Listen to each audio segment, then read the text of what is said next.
ஓம் சாந்தி.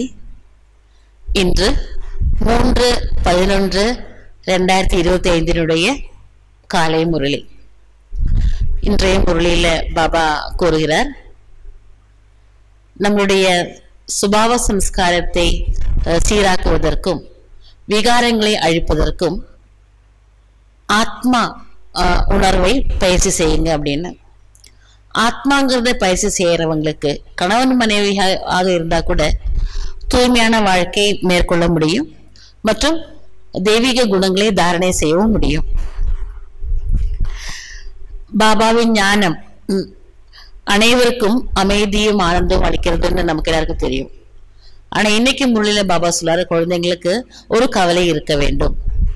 குழந்தைங்க கவலை இல்லாம இருக்கணும், அழக்கூடாது, துக்கப்படக்கூடாதுன்னு தான் பாபா எப்போ சொல்லுவாரு. ஆனா இன்னைக்கு சொல்றாரு, ஒரு கவலை இருக்கணும் குழந்தைங்களுக்கு. அது என்ன கவலை? ஒன்று, நான் எனக்கு முழுமையாக தூய்மையாக வேண்டும் என்ற கவலை. இரண்டாவது கவலை, தர்மராஜபுரியில தண்டனை வாங்காம அபிமானத்தோட நம்ம வீடு திரும்ப வேண்டும்.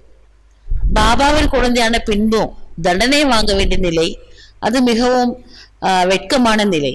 அது குழந்தைங்களுக்கு இருக்கக்கூடாது. பாபா இன்னைக்கு முடிவு சொல்றாரு, அனைவருக்கும் பாபாவின் அறிமுகம் அழையுங்க. ஏன்னா பாபாவை புரிஞ்சுட்டாங்கன்னா, எக்ஸிபிஷன்ல வர்றவங்க, மியூசியத்துல வர்றவங்க எல்லாருக்குமே நீங்க முதல்ல பாபாவினுடைய அறிமுகத்தை கொடுங்க. பாபா அப்படிங்கறத அவங்க புரிஞ்சுட்டாங்க, ஏற்று கொண்டு விட்டாங்க, நம்பிக்கை அவங்களுக்கு வந்துருச்சுன்னா அதுக்கப்புறம் நீங்க என்ன சொன்னாலும் அவங்க ஏற்றுக்கொள்வார்கள். சந்தேகம் இருக்காது, தர்க்கம் செய்ய மாட்டாங்க, வாதம் தர்க்கம் எல்லாம் இருக்காது, ஏற்றுக்கொள்ளுவாங்க. அதனால நீங்க முதல்ல பாபாவின் அறிமுகத்தை கொடுங்க. கீதையின் இறைவன் யார் அப்படிங்கறத நீங்க புரிய வைங்க. தந்தை சத்தியமானவர், ஆகவே அவர் கூறும் இந்த அறிவு ஞானம் சத்தியமானது அப்படிங்கிறத உணர்வாங்க. ஞானம் சொல்லும்போது நீங்க அவங்களோட முகத்தை பார்த்து சொல்லுங்க. ஏற்றுக்கொண்டு விட்டார்கள் அப்படின்னா அவங்க முகம் மலர்ச்சியாக இருக்கும். அப்ப கொஞ்சம் தொடர்ந்து நீங்க சொல்லுங்க. அவங்க ஏற்றுக்கொள்ளவில்லை என்றால் முகத்துல இருந்து நம்ம புரிஞ்சுக்க முடியும். நீங்க உங்களோட நேரத்தை வீணாக்காதீங்க, அவங்களோட நேரத்தை வீணாக்காதீங்க. அப்போ நீங்க அதிகம் பேச வேண்டாம் அப்படிங்கிறார் பாபா. தர்க்கத்துல வாதத்துல எல்லாம் ஏற்படாதீர்கள் அப்படிங்கிறார் பாபா. அப்ப இன்னைக்கு முரளியில பாபா என்ன சொல்றாரு, இனிமையான குழந்தைகளை, விகாரமற்ற உலகை உருவாக்குவதற்கும் உங்களது நடத்தையை சீராக்குவதற்கும் தந்தை வந்திருக்கின்றார். நீங்கள் சகோதரர்களாக இருக்கிறீர்கள். சகோதரன் சகோதரி கூட இல்லை, சகோதரன் சகோதரன். ஆகையால் உங்களது பார்வை மிகவும் சுத்தமானதாக இருக்க வேண்டும். இன்றைய முரளியின் பாபா நம்மகிட்ட இனிமையான ஒரு கேள்வி கேட்கிறார். குழந்தைகளாகிய நீங்கள் கவலையற்ற சக்கரவர்த்திகளாக இருக்கிறீர்கள். இருப்பினும் உங்களிடம் ஒரு முக்கிய கவலை அவசியம் இருக்க வேண்டும். அது என்ன? என்ன கவலையா இருக்கணும்? கொஞ்சம் யோசிச்சு பாருங்க, என்ன கவலை இருக்கணும்னு. பாபா சொல்றாரு, நான் தூய்மையற்ற நிலையிலிருந்து தூய்மையாக எப்படி ஆவது? இது முக்கிய கவலையாகும். தந்தையின் உடையவராக ஆகிய பிறகு தந்தையின் முன் தண்டனை அடையும் அளவிற்கு இருக்கக்கூடாது. தண்டனையிலிருந்து விடுபட வேண்டும் என்ற கவலை இருக்க வேண்டும். இல்லையெனில் இந்த நேரத்தில் மிகுந்த வெட்கம் ஏற்படும். லாஸ்ட்ல தண்டனை வாங்கணும்னா ரொம்ப வெட்கம் ஏற்படும். மற்றபடி நீங்கள் கவலையற்ற சக்கரவர்த்திகள். அனைவருக்கும் தந்தையின் அறிமுகத்தை வழங்க வேண்டும். யாராவது புரிந்து கொள்கின்றனர் என்றால் எல்லையற்ற எஜமானர்களாக ஆவார்கள். ஞானத்தை புரிஞ்சிட்டாங்கன்னா அவங்க எல்லையற்ற எஜமானர்களாக ஆவார்கள். புரிந்து கொள்ளவில்லை எனில் அது அவர்களது அதிர்ஷ்டம். உங்களுக்கு கவலை இல்லை. ஓம் சாந்தி. ஆன்மீக தந்தையாகிய சிவன் வந்து தனது குழந்தைகளுக்கு புரிய வைக்கின்றார். அனைவருக்கும் ஆத்மீய தந்தையானவர் ஒரே ஒருவர் ஆவார். முதலில் இந்த விஷயத்தை புரிய வைக்க வேண்டும். அப்பொழுதுதான் மற்ற விஷயங்களை புரிந்து கொள்வதும் எளிதாக இருக்கும். ஒருவேளை தந்தையின் அறிமுகமே கொடுக்கவில்லை என்றால் கேள்விகளை கேட்டுக்கொண்டே இருப்பார்கள். முதலில் இந்த நிச்சயம் ஏற்படுத்த வேண்டும். கீதையின் பகவான் யார் என்பது முழு உலகத்திற்கும் தெரியாது. அவர்கள் கிருஷ்ணன் என்று கூறிவிடுவார்கள். பரம்பிதா பரமாத்மா சிவன் தான் கீதையின் பகவான் என்று நாம் கூறுகிறோம். அவர்தான் ஞான கடலானவர். முக்கியமானது அனைத்து சாஸ்திரங்களின் சிரோமணியானது கீதையாகும். ஹே பிரபு, உங்களது வழியானது அப்பாற்பட்டது என்று பகவானுக்கு தான் கூறுகிறோம். கிருஷ்ணரை இவ்வாறு கூறுவது கிடையாது. தந்தை சத்தியமானவர். அவர் அவசியம் சத்தியமானதைத்தான் கூறுவார். உலகம் முதலில் புதிதாக சதோ பிரதானமாக இருந்தது.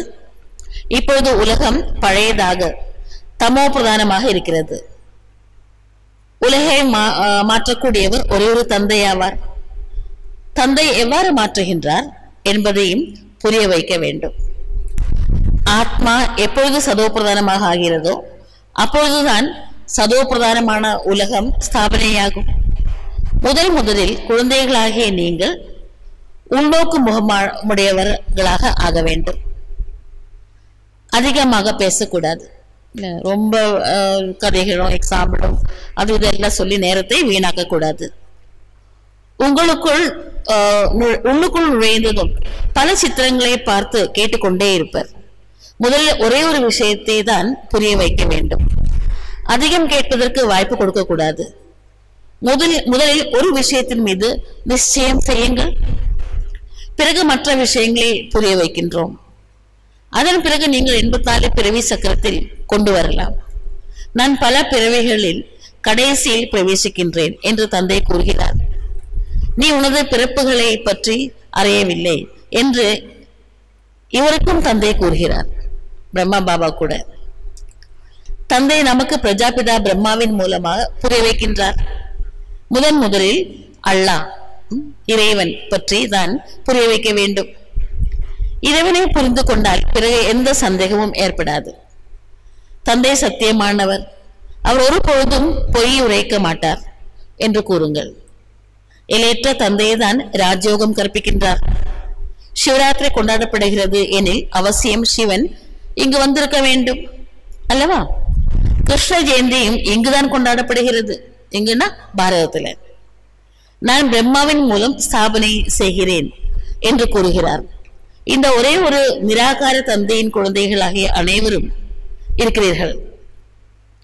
நீங்களும் அவரது குழந்தைகளாக இருக்கிறீர்கள். மற்றும் பிரஜாபிதா பிரம்மாவிற்கும் குழந்தைகளாக இருக்கிறீர்கள். பிரஜாபிதா பிரம்மாவின் மூலம் ஸ்தாபனை செய்கிறார் எனில் அவசியம் பிராமணிகள் இருப்பார்கள். சகோதரன் சகோதரிகளாக ஆகிவிடுகிறார்கள். தூய்மையாக இருக்கிறீர்கள். இல்லறத்தில் இருந்து கொண்டும் இருந்தாலும் தூய்மையாக இருப்பதற்காக ஆன நியமம் இதுவாகும். சகோதரர்கள் அப்படின்னா இல்லறத்தில் இருந்தா கூட தூய்மையான வாழ்க்கை வாழ்றதுக்கு சகஜமாக எளிதான யுக்தி அது. சகோதர சகோதரிகள் எனில் ஒரு பொழுதும் குற்றப்பார்வை இருக்கக்கூடாது.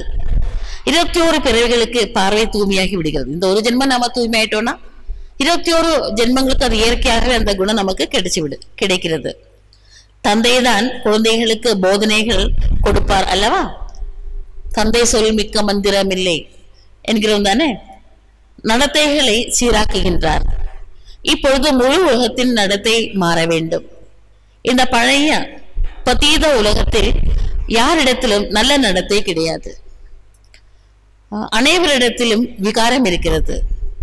இது பதீதமான விகார உலகமாகும். பிறகு விகாரமற்ற உலகமாக எப்படி மாறும்? தந்தையை தவிர யாரும் உருவாக்கிவிட முடியாது. இப்பொழுது தந்தை தூய்மையாக ஆக்கி கொண்டிருக்கின்றார். இவை அனைத்தும் குப்தமாக மறைவான விஷயமாகும். நாம் ஆத்மாக்கள். ஆத்மாவானது பரமாத்மாவை சந்திக்க வேண்டும். பகவானை சந்திப்பதற்காகவே அனைவரும் முயற்சி செய்து கொண்டிருக்கின்றனர்.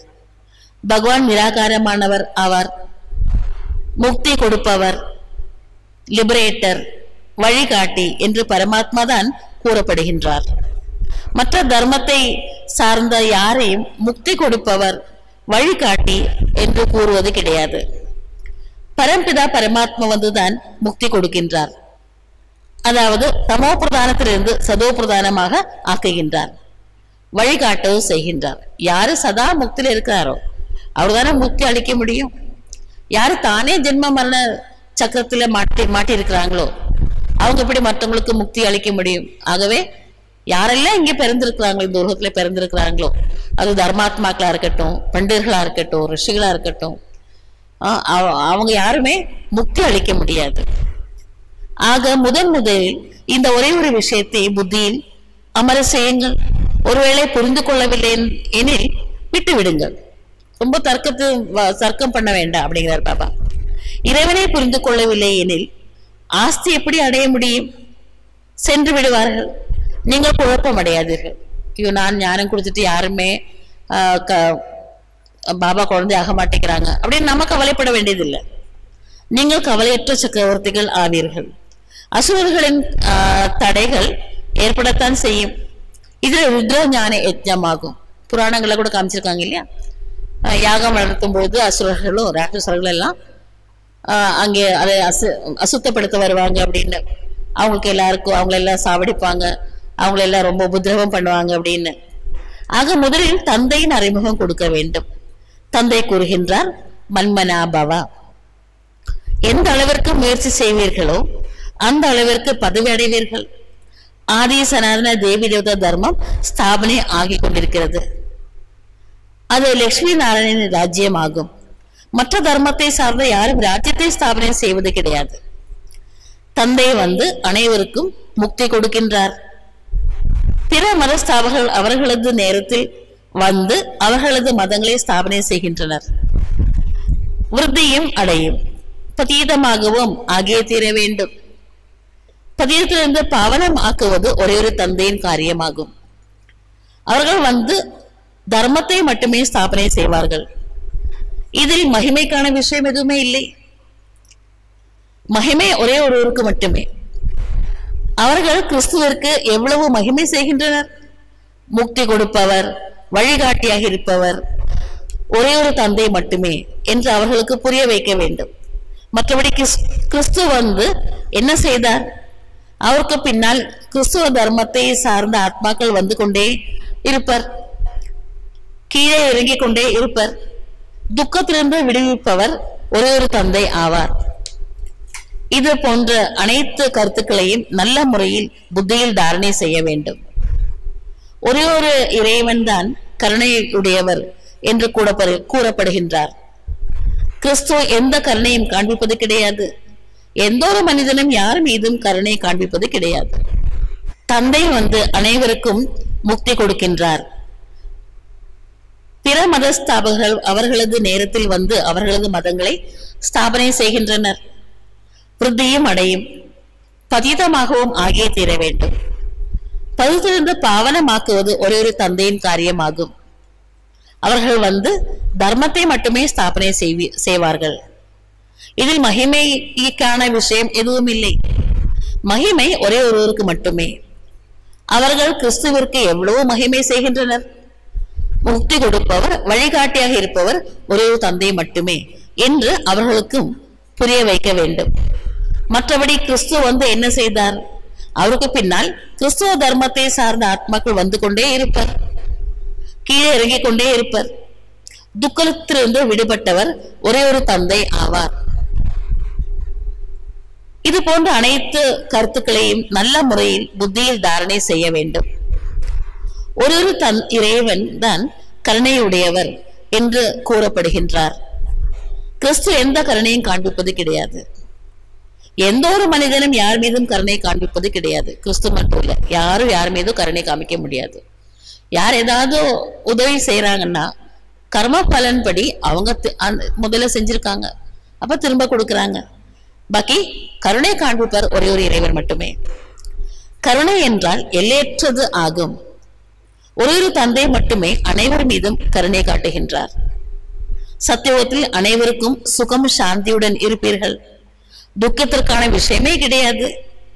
குழந்தைகள் யாரையும் இறைவன் மீது நம்பிக்கை ஏற்படுத்துவது கிடையாது. மற்ற விஷயங்கள் சென்று விடுகிறீர்கள். சில குழந்தைங்க ஏதோ பேசுறாங்க. பாபா என்ன சொல்றாரு? முதல்ல இறைவன் மீது நம்பிக்கை ஏற்படுத்துங்கள் அப்படிங்கிறார். பிறகு அவர்களது கேள்விகளினால் தொண்டை வறண்டு விடுகிறது என்று கூறுகிறார்கள்.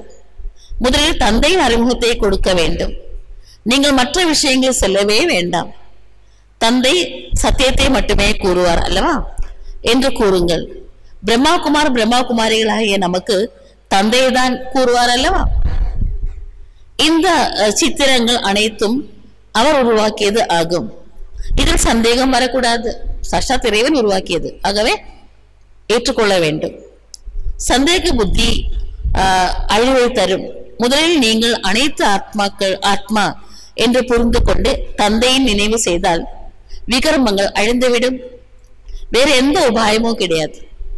இனி வேணா விகர்மம் செய்யாம இருக்கலாம், பாவ செயல்கள் செய்யாம இருக்கலாம். ஆனா இதுவரைக்கும் சேர்ந்து பாவத்தை அழிப்பதற்கு ஒரே ஒரு வழிதான் இருக்கு. பதித்த பாவன் ஒரே ஒருவர் அல்லவா.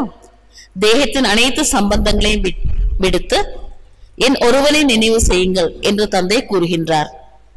தந்தை எந்த உடலில் பிரவேசம் செய்கிறாரோ அவரும் முயற்சி, பிரம்மா பாபா அவர் கூட முயற்சி செய்யறாரு. முயற்சி செய்து சதோ பிரதானமாக ஆக வேண்டும். முயற்சியின் மூலம்தான் அடைய முடியும். பிறகு பிரம்மா மற்றும் விஷ்ணுவிற்கும் உள்ள தொடர்பை பற்றியும் கூறுகின்றார். தந்தை பிராமணர்களாகிய உங்களுக்கு ராஜயோகம் கற்பிக்கின்றார் எனில் நீங்கள் விஷ்ணுபுரிக்கு எஜமானர்களாக ஆகிறீர்கள். பிறகு நீங்கள் தான் 84 பிறவிகள் எடுத்து கடைசியில் சூதரர்களாக ஆகிறீர்கள். பிறகு தந்தை வந்து சூதரிலிருந்து பிராமணர்களாக ஆக்கின்றார். இந்த சுழற்சி திரும்ப திரும்ப திரும்ப திரும்ப சுழன்று கொண்டே இருக்கிறது. இவ்வாறு வேறு யாரும் கூற முடியாது. முதல் விஷயம் தந்தையின் அறிமுகம் கொடுப்பதாகும் என்று பலமுறை பாபா இந்த பாயிண்ட் புரிய வைக்கிறார். பதித்த மாணவர்களை பாவனமாக்குவதற்கு தான் நான் இங்கு வரவேண்டி இருக்கிறது என்று தந்தை கூறுகின்றார். மேலிருந்து தூண்டுதல் கொடுக்கின்றேன் என்பது கிடையாது. பாபாவுக்கும் இங்கே வரணும், அங்கிருந்து தூண்டுதல் கொடுக்க முடியாது. இவரது பெயர் தான் பகீரதன் ஆகும், பிரம்மா பாபா. ஆக அவசியம் இவரிடத்தில் தான் பிரவேசம் செய்வேன். இது இவரது பல பிறவிகளின் கடைசி பிறவியாகும். மீண்டும் சதோ பிரதானமாக ஆகின்றார். இதற்கு தந்தை யுக்தி கூறுகின்றார். என்ன யுக்தி கூறுகிறார் பாபா? தன்னை ஆத்மா என்று புரிந்து கொண்டு என்னை நினைவு செய்யுங்கள். நான் தான் சர்வசக்திமான். என்னை நினைவு செய்தால் தான் உங்களுக்கு சக்தி கிடைக்கும். நீங்கள் உலகத்திற்கு எஜமானர்களாக ஆவீர்கள். இந்த லட்சுமி நாராயணனுக்கான ஆஸ்தி இவர்களுக்கு தந்தையிடமிருந்து கிடைத்திருக்கிறது. எப்படி அடைந்தனர் என்பதை புரிய வைக்கின்றார். கண்காட்சி, மியூசியம் போன்றவைகளிலும் முதலில் ஒரு விஷயத்தை புரிய வையுங்கள். பிறகு மற்ற விஷயங்களை பார்க்க செல்லலாம் என்று நீங்கள் கூறிவிடுங்கள். இது புரிந்து கொள்வது மிகவும் அவசியமானது ஆகும். இல்லையெனில் நீங்கள் துக்கத்திலிருந்து விடுபட முடியாது. ஆனா அது குழந்தைங்களுக்கு எங்கிருந்து சந்தோஷம் இருக்கும்? வாழ்க்கையில் தந்தையுடன் சேர்ந்து இருப்பவர்களுக்கு தானே சந்தோஷம் இருக்கும். முதலில் உங்களுக்கு நிச்சயம் ஏற்படாத வரை உங்களால் எதுவும் புரிந்து கொள்ள முடியாது. இந்த நேரத்தில் உலகம் மிகவும் மோசமானதாக இருக்கிறது. தேவி தேவதைகளின் உலகம் சிரேஷ்டமானதாக இருந்தது. இவ்வாறு புரிய வைக்க வேண்டும். மனிதர்களின் நாடியும் பார்க்க வேண்டும். சிறிதாவது புரிந்து கொள்கிறார்களா அல்லது தோசைக்கல் போன்று இருக்கிறார்களா? சூடான தோசைக்கல்ல கொஞ்சம் தண்ணி தளிச்சா சீனு சத்தம் போட்டு ஆவி ஆயிடும் இல்லைங்களா? அதே மாதிரி நம்ம ஞானம் கொடுத்தா யார் இத சீன் சொல்றாங்களோ, ஏத்துக்க மாட்டேங்கிறாங்களோ, அப்ப நீங்க ஜாஸ்தி பேச வேண்டாம் அப்படிங்கிறார் பாபா. ஒருவேளை தோசைக்கல் போன்று இருக்கிறார்கள் எனில் விட்டுவிட வேண்டும். நேரத்தை வீணாக்க கூடாது. சாதக பறவை மற்றும் தகுதியானவரை பகுத்தறிவு புத்தி தேவை. யாரு சாதக பறவை, தகுதியானவர்கள் யாரு அப்படின்னு பகுத்தறிவு பயன்படுத்தி புரிந்து கொள்ள வேண்டும் அப்படிங்கிறார் பாபா. யார் புரிந்து கொள்கிறார்களோ அவர்களது முகமே மாறிவிடும். ஞானத்தை யாரும் புரிஞ்சுட்டாங்களோ ரொம்ப மலர்ச்சியாக இருக்கும் அவங்க முகம். முதலில் குஷிக்கான விஷயத்தை கூற வேண்டும். எல்லையற்ற தந்தையிடமிருந்து எல்லையற்ற ஆஸ்தி கிடைக்கிறது அல்லவா? நினைவு யாத்திரையில் குழந்தைகள் மிகவும் மந்தமாக இருக்கின்றனர் என்பதை பாபா அறிவார். தந்தையை நினைவு செய்வதில் தான் முயற்சி இருக்கிறது. அதில்தான் உருவாக்கப்படுகிறது. இந்த விளையாட்டு எப்படியெல்லாம் உருவாக்கப்பட்டிருக்கிறது என்பதையும் தந்தை வந்து புரிய வைக்கின்றார். உலக மனிதர்கள் துளி அளவும் அறியாமல் இருக்கின்றார்கள்.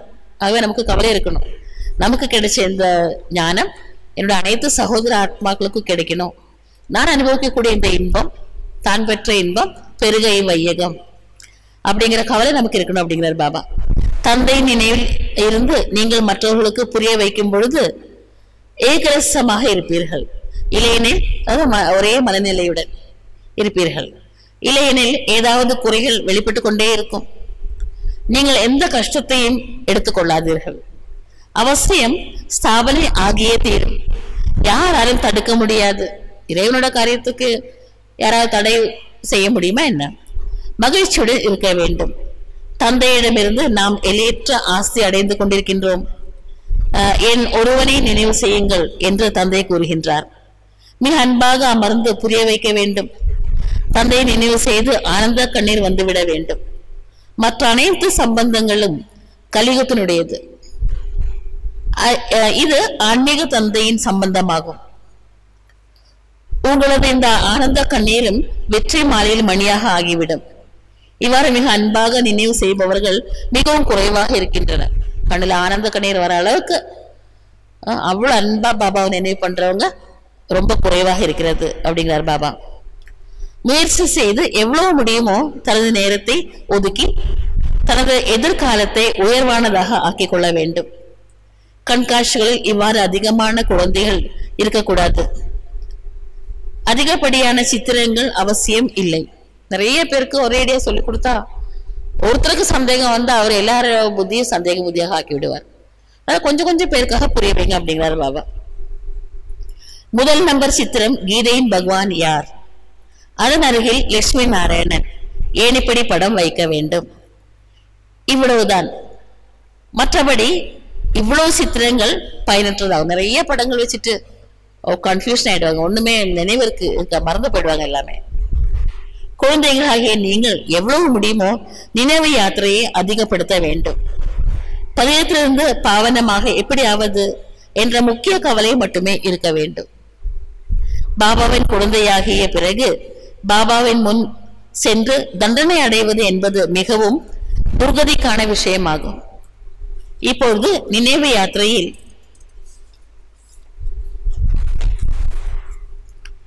இல்லையெனில் பிறகு தந்தையின் முன் தண்டனை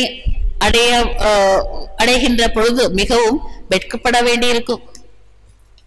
தண்டனை அடையக்கூடாது என்ற கவலை அதிகம் இருக்க வேண்டும். பாபா குழந்தை ஆன பின்னாடி கூட தண்டனை அடைவது அப்படிங்கிறது ரொம்ப கீழான நிலை. நீங்கள் ஞான மழையை பொழிவதற்கு ரூப் அப்படிம்போம். ஞானம் நிறைந்தவராகவும் இருக்கிறீர்கள்.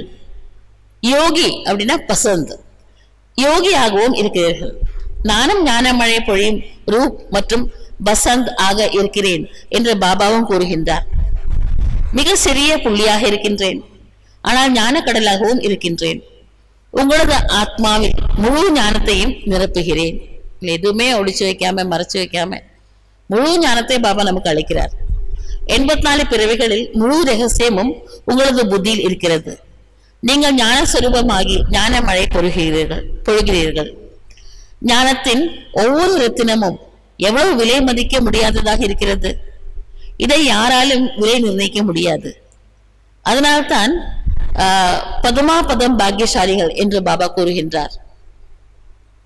உங்களது பாதங்களில் தாமரை மலரின் அடையாளமும் காண்பிக்கின்றனர். தேவதைகள் தாமரை மலர் மீது அமர்ந்திருப்பதாக, அதில் நின்றுட்டு இருக்கிறதாக எல்லாம் காமிக்கிறாங்க. இதை யாராலும் புரிந்து கொள்ள முடியாது. அவங்க நினைக்கிறாங்க தாமரை பூ மேல அவங்க நிக்கிறாங்க அப்படின்னு. அதோட அர்த்தம் என்ன? பதுமா பதம் பாக்கியசாலி. மனிதர்கள் பதம் பதி என்று பெயர் வைத்துக் கொள்கின்றனர். தமிழ்ல நாம செல்வம், சம்பத் அப்படின்ற பெயர் வைக்கிறோம் இல்லைங்களா? செல்வந்தர் அப்படிங்கிற அர்த்தத்துல இவர்களிடத்தில் அதிக செல்வம் உள்ளதாக நினைத்துக் கொள்கின்றனர். செல்வந்தர் என்ற பட்ட பெயரும் வைத்துக் கொள்கின்றனர். தந்தை அனைத்து விஷயங்களையும் புரிய வைக்கின்றார். இருப்பினும் மூல விஷயமாகிய தந்தை மற்றும் 84 பிறவி சக்கரத்தை நினைவு செய்யுங்கள். இந்த ஞானம் பாரதவாசிகளுக்காக மட்டுமே. ஃபாரின்ல கூட சென்றிருக்கீங்க, அங்கேயும் குழந்தைங்க ஞானம் கேட்கிறாங்க. அப்புறம் பாபா ஏன் பாரதவாசிகளுக்காக மட்டுமே இந்த ஞானம் அப்படிங்கிறார்.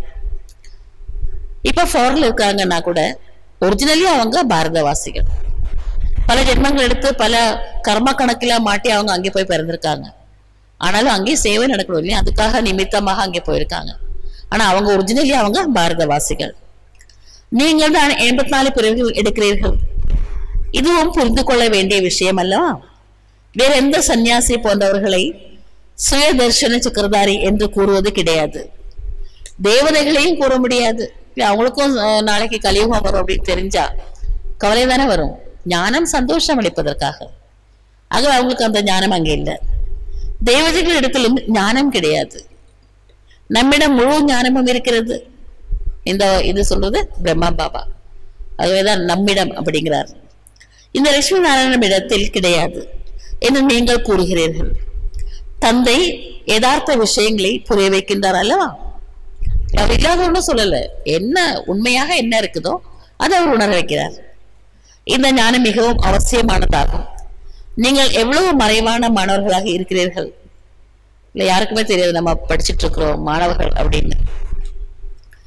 நாம் பாடசாலைக்கு செல்கின்றோம். பகவான் நமக்கு படிப்பு கற்பிக்கின்றார் என்று நீங்கள் கூறுகிறீர்கள். லட்சியம் குறிக்கோள் என்ன? நாம் இவ்வாறு லட்சுமி நாராயணன் ஆவோம். மனிதர்கள் இதை கேட்கும் பொழுது ஆச்சரியப்படுகிறார்கள்.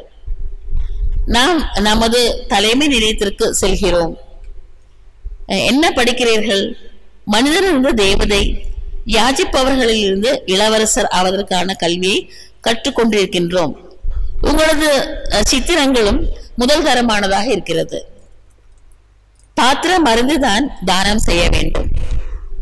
பாத்திரமானவர்கள், தகுதியானவர்கள் உங்களுக்கு எங்கு கிடைப்பார்கள்? சிவன், லட்சுமி நாராயணன், ராம் சீதை கோயில்களில். அங்கு சென்று நீங்கள் அவர்களுக்கு சேவை செய்யுங்கள். தனது நேரத்தை வீணாக்காதீர்கள். கங்கை நதிக்கரைக்கு சென்று நீங்கள் புரிய வையுங்கள். இந்த கும்பமேளா டைம்ல பெரிய ஹால் நமக்கு கிடைச்சிருந்தது. நிறைய பேர் வந்திருந்தாங்க. பதித பாவனி கங்கையா அல்லது பரம்பிதா பரமாத்மாவா? இந்த தண்ணீர் அனைவருக்கும் சக்தி கொடுக்குமா அல்லது எல்லையற்ற தந்தை சக்தி கொடுப்பாரா?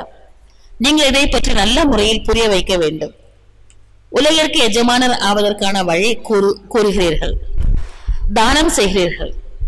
சோழி போன்ற மனிதர்களை உலகத்திற்கு எஜமானர்களாக ஆக்குகிறீர்கள். பாரதம் உலகத்திற்கு எஜமானாக இருந்தது அல்லவா? பிராமணர்களாகிய உங்களது குலம் தேவதைகளை விட உயர்ந்ததாகும். நான் பாபாவின் ஒரே ஒரு செல்லமான குழந்தை. பிரம்மா பாபா கூறுகிறார். பாபா எனது இந்த சரீரத்தை கடனாக எடுத்திருக்கிறார் என்பதை இந்த பாபாவும் புரிந்திருக்கின்றார். உங்களை தவிர வேற யாரும் இந்த விஷயங்களை புரிந்து கொள்ள முடியாது. பாபா என் மீது சவாரி செய்கின்றார். நான் பாபாவை எனது தலையில் அணியும் தொப்பி போல அமர்த்தி இருக்கின்றேன். அதாவது சேவை செய்வதற்காக சரீரத்தை கொடுத்திருக்கின்றேன். அதற்கு கைமாறாக அவர் எவ்வளவு கொடுக்கின்றார்? அவர் செய்கின்றார். அவர் நம் அனைவரையும் மிக உயர்ந்தவர்களாக அதாவது தோள்பட்டையில் அமர செய்கின்றார். அப்ப எப்பவுமே குழந்தைங்களை தோளதான அமர செய்வார். நம்பர் 1 அழைத்து செல்கின்றார். தந்தைக்கு குழந்தைகள் மிகவும் அன்பானவர்களாக இருப்பார்கள். ஆக அவர்களை தோள்பட்டையில் அமர்த்துவார் அல்லவா? தாய் குழந்தைகளை மடிவரை மட்டுமே கொண்டு செல்வாள். ஆனால் தந்தை தோள்பட்டையில் அமர செய்வார். பள்ளிக்கூடத்தை ஒரு பொழுதும் கற்பனை என்று கூற மாட்டார்கள். அங்கே உண்மையானது மட்டும்தானே கத்துக் கொடுக்கிறாங்க. பள்ளியில் சரித்திர பூகோளம் படிக்கின்றனர் எனில் இது கற்பனை என்ன? இதுவும் உலக சரித்திர பூகோளம் அல்லவா? நல்லது. இனிமேலும் இனிய தேடி கண்டெடுக்கப்பட்ட செல்ல குழந்தைகளுக்கு தாயும் தந்தையுமான பாப் தாதாவின் அன்பு நினைவுகள் மற்றும் காலை வணக்கம். ஆன்மீக குழந்தைகளுக்கு ஆத்மீய தந்தையின் நமஸ்தே. ஆத்மீய தந்தைகளுக்கு ஆன்மீக குழந்தைகளின் வணக்கம். நன்றி பாபா, நன்றி. தாரணைக்கான முக்கிய சாரம். முதலாவது பாயிண்ட், மிகவும் அன்புடன் அமர்ந்து ஆன்மீக தந்தையை நினைவு செய்ய வேண்டும். நினைவு செய்யும் பொழுது ஆனந்த கண்ணீர் வந்துவிட வேண்டும். அந்த கண்ணீர் வெற்றி மாலையின் மணியாக ஆகிவிடும். எதிர்கால பிராப்தியை உருவாக்குவதில் தனது நேரத்தை வெற்றியுடையதாக ஆக்க வேண்டும். இரண்டாவது பாயிண்ட், உள்நோக்கு முகமுடையவராகி அனைவருக்கும் இறைவனின் அறிமுகத்தை கொடுக்க வேண்டும். அதிகமாக பேச வேண்டாம். தண்டனை அடையும் அளவிற்கு எந்த காரியமும் செய்யக்கூடாது என்ற ஒரு கவலை மட்டுமே இருக்க வேண்டும்.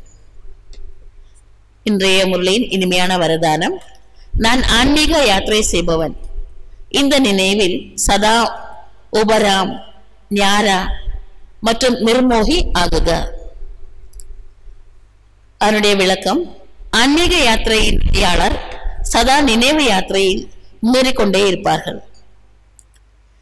இந்த யாத்திரை சதா சுகம் தருவதாகும்.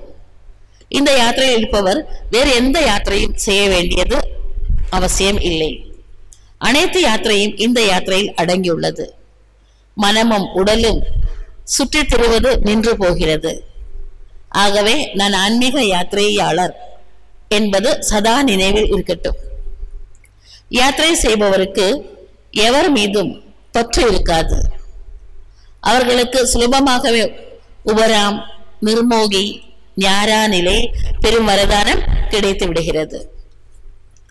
ஸ்லோகன், எப்போதும் ஆஹா பாபா, ஆஹா அதிர்ஷ்டம் மற்றும் ஆஹா இனிமையான குடும்பம் என்ற பாடல் பாடிக்கொண்டே இருங்கள்.